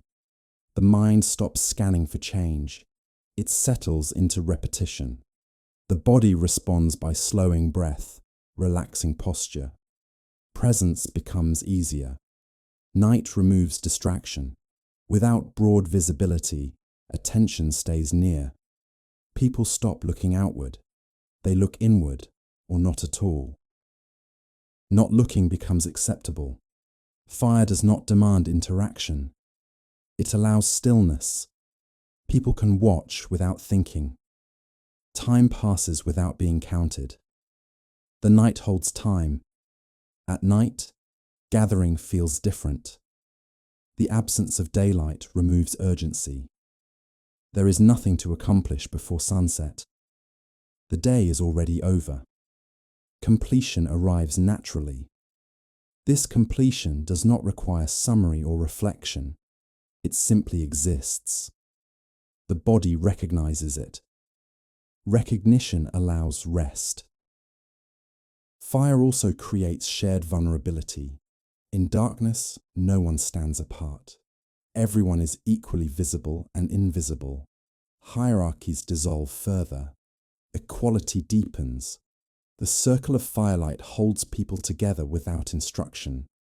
No one directs attention. No one explains meaning. Meaning emerges through presence. Firelight also amplifies sound. Small movements become noticeable. A step, a breath, a shift in posture carries weight. Sound slows. In this slowed soundscape, silence becomes richer. It is not empty. It is textured. Texture supports attention. The stones surrounding the fire remain silent. They do not reflect light aggressively. They absorb it. Their surfaces soften under flicker. Softness invites stillness. Standing or sitting near fire at night does not require conversation. Togetherness becomes physical rather than verbal. Bodies share warmth. Breath synchronizes. Synchronization happens unconsciously. This unconscious alignment deepens connection. People feel together without speaking. Awareness spreads evenly across the group. Evenness stabilizes the mind. Night also reduces future thinking. Plans lose relevance. Tomorrow feels distant. What matters is now. Now is enough. Firelight does not extend far. It creates a boundary that does not need explanation. Beyond it lies darkness. Within it lies presence. Presence does not expand outward. It settles inward. This inward settling prepares the mind for rest. Not sleep necessarily, but release. The release of vigilance. The release of narrative. Narrative fades. Stories may be told, or they may not. If they are brief. They do not demand attention. They drift in and out of silence. Drifting is allowed. Fire does not ask people to stay awake. It allows drowsiness. It does not punish closed eyes. Closed eyes remain safe. At Göbekli Tepe, fire and night do not transform the place into something else. They reveal what is already there. Stillness becomes visible. The stones feel heavier at night, not in weight, but in presence. Their immobility contrasts with the movement of flame. Contrast sharpens awareness. People notice how long the stones have stood, how brief the fire is, how temporary their own presence feels. This awareness does not disturb, it steadies. Night removes urgency. Fire contains attention. Together they create a space where being is enough, enough without explanation. As the fire burns lower, the gathering does not end abruptly. There is no signal to depart. People leave when they leave. Departure remains quiet. The night absorbs movement. Footsteps fade quickly. Firelight diminishes without drama. What remains is darkness. Darkness does not feel empty now. It feels held. Held by stone. Held by memory. Held by silence. Fire goes out. Night remains. And within that remaining, presence lingers. Not as something remembered, but as something that has passed through. Without instruction. Without conclusion. Just as it began. Not every gathering ends with an ending. Some gatherings dissolve rather than conclude. There is no final moment, no spoken signal, no clear boundary between being there and leaving. Departure happens quietly. At Göbekli Tepe, nothing announces that it is time to go. There is no closing act, no final gesture, no instruction to complete the experience. People leave when they leave. This lack of closure is intentional. It prevents the gathering from becoming an event with a beginning and an end. It remains open, unfinished, uncontained. Unfinished things linger longer. When something ends clearly, it can be set aside. When it dissolves, it stays present. The experience does not conclude. It fades gently, blending into memory without a sharp edge. Sharp edges wake the mind. Soft fading allows rest.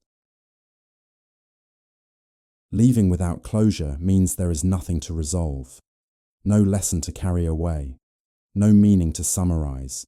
Nothing needs to be remembered explicitly. The body leaves first, the mind follows later. Footsteps move away from the stones. Firelight diminishes. Darkness expands. The place returns to itself without effort. Nothing is taken. Nothing is left behind. This balance matters. In many rituals, closure confirms completion. It reassures participants that something has been accomplished. Here, reassurance is unnecessary. Completion is not required. The gathering does not promise transformation. It does not claim to change anyone. It allows experience without expectation. Expectation creates pressure. Pressure disrupts rest. Leaving without closure protects the experience from becoming a memory that must be preserved. It does not demand retelling. It does not insist on significance. Significance remains optional. This optionality reduces strain. People do not need to decide what the gathering meant. They do not need to integrate it consciously into their lives. Integration happens naturally or not at all. Both outcomes are acceptable. The stones do not react to departure. They do not mark absence. They remain unchanged, indifferent to whether anyone is present. This indifference is comforting. It reminds people that nothing depends on their presence. The place does not require attendance to exist. Existence continues without acknowledgement. Leaving without closure also prevents ownership. No one claims the experience as theirs. No one carries authority over interpretation. Interpretation disperses. This dispersion allows the gathering to belong to time rather than to people. It is not held by memory alone. It is held by return. Return replaces recollection. People may come back days later, seasons later, years later. The gathering has not ended in their absence. It has simply paused. Pause feels different from ending. A paused experience remains available. An ended one becomes past. At Göbekli Tepe, Everything pauses rather than ends. Silence pauses. Presence pauses. Attention pauses. Nothing collapses. This collapsing avoidance is crucial for the sleep-friendly nature of such spaces. The mind does not need to stay alert for conclusion. It does not wait for resolution. It can let go. Letting go without closure allows the experience to drift gently into rest. The mind does not replay it. It does not analyze it. Analysis fades. This fading does not erase the experience. It softens it. What remains is atmosphere rather than detail. Atmosphere settles deeper. Leaving without closure also mirrors the way people arrived. Arrival was gradual. Attention shifted slowly. No moment declared entry. Departure mirrors this gentleness. Symmetry calms perception. The absence of closure prevents ritual from becoming story. Stories need endings. This gathering does not become a story. It remains an experience. Experiences without endings do not compete for attention later. They do not interrupt sleep. They do not demand reflection. They support rest. At the edge of departure, there is no need to look back. No one turns to take a final glance. The place does not ask to be remembered. Remembering happens quietly. People walk away into darkness. The night absorbs movement. The stones remain. Nothing closes. And because nothing closes, nothing opens abruptly. The transition back into daily life is gentle. Gentleness preserves calm. Leaving without closure ensures that the gathering does not separate itself from life. It blends into it. It becomes part of the same rhythm. Rhythm continues. In this way, Göbekli Tepe does not exist as an isolated moment in time. It exists as a pause within movement. A pause that can be returned to, again and again, without instruction, without explanation, without ending, just as it began. Before cities, before fields, before walls that marked ownership or shelter, there was a moment when humans chose to stop, not to rest, not to live, but to build. This choice still feels unfamiliar to us, because everything we know about survival suggests the opposite order. First, you find food, then you find shelter. Only later do you ask questions, and yet, here, long before villages, before farming, before permanent homes, people gathered their time, their energy, and their strength to raise stone, not to live inside it, but to stand before it. There is no evidence that Göbekli Tepe was a place of daily life. No hearths for cooking meals. No floors worn smooth by constant footsteps. No signs of sleep. And yet, people came.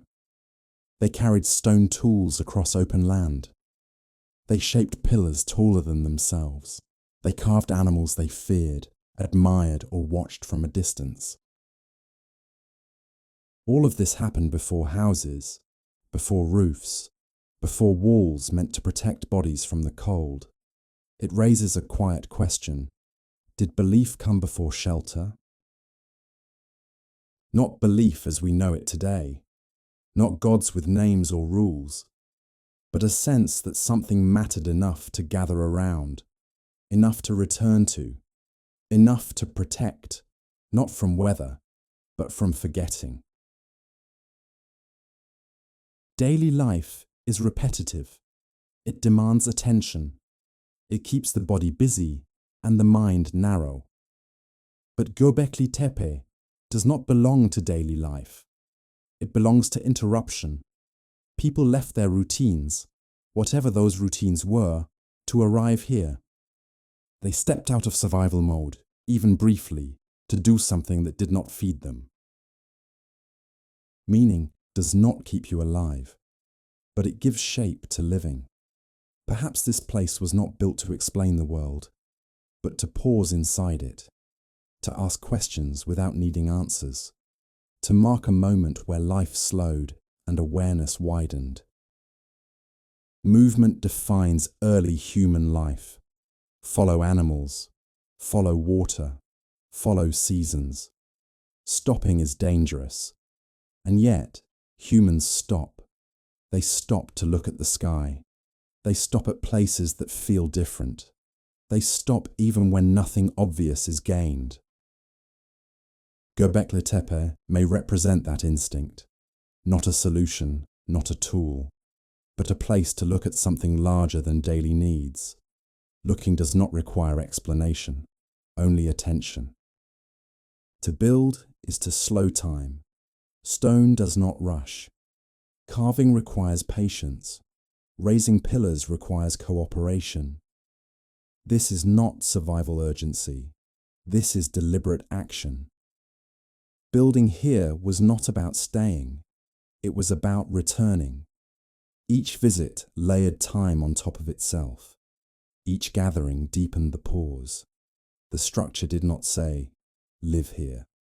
It said, "Come back." There were no maps, no written histories, no borders. Yet people recognized this place. They knew where it was. They knew when to arrive. They knew it mattered. Meaning did not need language yet. It existed in repetition, in memory, in shared attention. Before names there was recognition. Before cities there was gathering. Why build before living? The question remains open because it must. Göbekli Tepe does not explain itself. It does not instruct. It does not resolve. It stands as evidence that humans have always needed more than survival.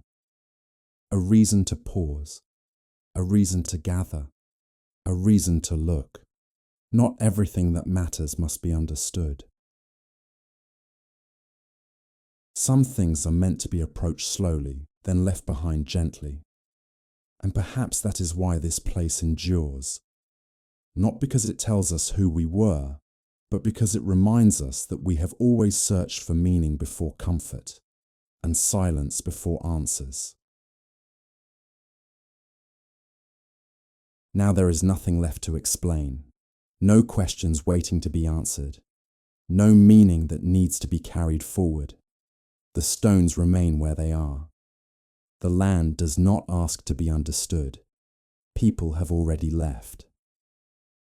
Footsteps fade first, then voices, then even intention softens and dissolves into the night. What remains is not emptiness. It is quiet. A quiet that does not feel unfinished. A quiet that does not need completion. The fire has burned low, not extinguished, just reduced to a steady glow. Time no longer presses forward. It loosens its grip. Moments stretch without urgency. Breath slows. Awareness widens, then gently narrows again. Nothing is required. The place returns to itself. Stone cools under the open sky. Carvings lose their sharpness in shadow. The night settles without ceremony. No one stays to watch. And yet, nothing feels abandoned. This land has known silence before. It will know it again. Silence is not absence here. It is continuity. Far away, the world continues in its own rhythm. Animals move.